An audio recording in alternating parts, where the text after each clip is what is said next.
Hello, আসসালামু আলাইকুম বন্ধুরা। নতুন আরেকটা ব্লগে আপনাদেরকে স্বাগতম। আজ আমি আপনাদেরকে ব্লগ সম্পর্কে কিছু বলবো না, আজ আমি বলবো আমার জীবনের কিছু কথা। তবে প্রথমে আপনাদেরকে আমি বলতেছি যে আপনারা কখনো আপনাদের মেয়েকে বড় ছেলের সঙ্গে মেয়েকে কখনোই বিয়ে দিবেন না। কারণ হচ্ছে বড় ছেলেরা গাধার মতো খাটে, কিন্তু বউ বাড়ির সেই সম্মানটুকু পারে না। যে হচ্ছে বড় ছেলের বউ হিসেবে যে সম্মানটুকু পাওয়ার কথা, সেই সম্মানটুকু ছেলের বউয়েরা ওখানে পায় না, আর ছেলেদেরও কোনো মর্যাদা থাকে না। আমি তার ভুক্তভোগী। আমি আমার শ্বশুরবাড়িতে অনেক কষ্ট করছি এবং আমার শাশুড়ির এবং ননদের হাতের মায়ের পর্যন্ত খাইছি আমি ওই বাড়িতে, কিন্তু সম্মানটুকু পাইনি। কিন্তু আমার স্বামীও আমার পাশে তখন ছিল না। কিন্তু যখন এক পরিস্থিতিতে আমার স্বামী যখন বুঝলো যে আসলে তার বাবা মা তার ভালো চাচ্ছে না, এই জন্য করে তখন তিনি আমার সঙ্গ দিলেন এবং এই কারণে তিনি হচ্ছে আমাকে আমার বাবার বাড়িতে রেখে তিনি বিদেশে যান, সৌদি আরবে। এই কারণে আমি এখানেই থাকি, আর শ্বশুর বাড়িতেও তেমন যাই না। তবে শ্বশুর বাড়ির যেটুক আমার বড় বউ হিসেবে যাওয়ার দরকার দায়িত্ব, আমি সেটুকুই শুধু পালন করি, তাছাড়া আর কিছুই না। যেরকম ঈদে যাওয়ার কথা ছিল আমি ঈদের পরে গেছিলাম, এরকম আমি মাঝে মধ্যে শুধু দেখা সাক্ষাৎ করার জন্য যাই। এরকম আরও অনেক কষ্ট আমাদের আছে, কিন্তু আজ আমরা সেই কষ্টটা অনেকটা আমাদের সুখে পরিণত হয়েছে। এই কারণে আপনারা কখনোই আপনার মেয়েদেরকে বড় ছেলের বউ করবেন না। বড় ছেলের বউ শুধু গাধার মতো খাটবে, কোনো সম্মানটুকু পাবে না। আমার মেয়েটা যখন পেটে ছিল তখনও আমি অনেক কষ্ট করছি, কিন্তু তারপরেও আমাকে ওই বাড়িতে থাকতে হয়েছে, কারণ আমার স্বামী তখন ওদের সাপোর্টে ছিল, আমাকে কখনোই সাপোর্ট করতো না। তবে আমার আরেকটা কষ্ট ছিল যে আমার স্বামী আমাকে কখনোই আমার সঙ্গে থাকে নাই, সবসময় বাবা মার সাপোর্ট নিয়েছে।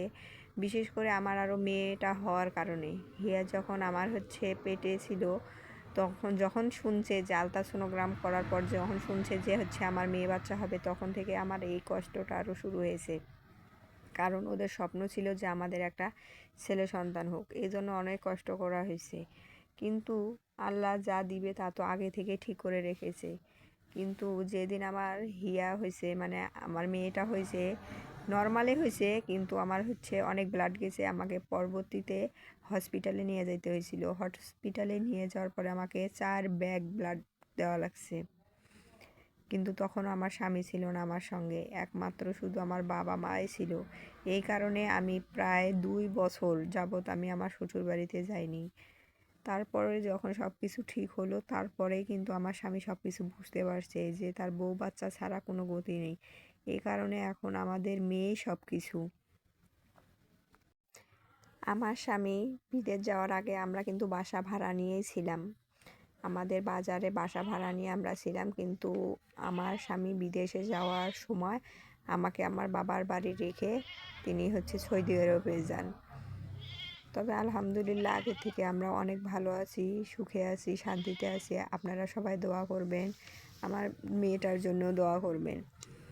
এখন হচ্ছে কথায় আছে যে, একটা গ্রামের কথা আছে যে তেল আলার মাথায় তেল ঢালে, ঠিক আছে? এটা একটা হচ্ছে প্রবাদ বাক্য গ্রামের।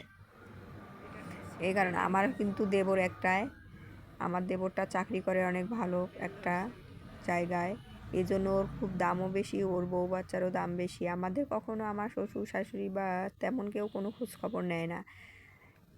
তবে আমার দেবরটা অনেক ভালো, আমি মনে করি তার দেবরের বউটাও অনেক ভালো। আমরা হচ্ছে এখন ওখানে বেশিরভাগ যাতায়াত করি, রংপুরে, ওরা রংপুরেতেই থাকে, আমি ওখানে যাতায়াত করি।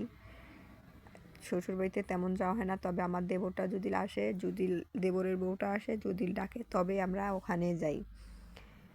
এরকম ভালো থাকলেই ভালো লাগে, তাছাড়া আর কিছুই না। তবে চিন্তা ভাবনা আছে, আগে আমি ওখানে যাব না, একা একা থাকবো না, তখন আরও কষ্ট দিবে। কারণ স্বামী থাকলে যে আমি কষ্টগুলো করছি ওই বাড়িতে, স্বামী না থাকলে আরও অনেক কষ্ট করতে হবে। এই কারণে আমি ওখানে এখনই যাব না। যদিও আমি ওখানে যাই, আমার স্বামী আসার পরে আমি ওই বাড়িতে যাব, তার আগে না। স্বামী যদি ভালো হয় তাহলে আর কিছুই লাগে না। শ্বশুর শাশুড়ি যেরকমই হোক না কেন, স্বামী পাশে থাকলেই মেয়েদের সুখের কোনো শেষ থাকে না। ঠিক তেমনই এখন আমার স্বামী আলহামদুলিল্লাহ অনেক ভালো, এখন আমি খুবই ভালো আছি। আমি মনে করি সবাই আমাদের জন্য দোয়া করবেন, আমাদের চ্যানেলটাকে সাপোর্ট করবেন। সবাই ভালো থাকবেন, সুস্থ থাকবেন। খোদা হাফেজ।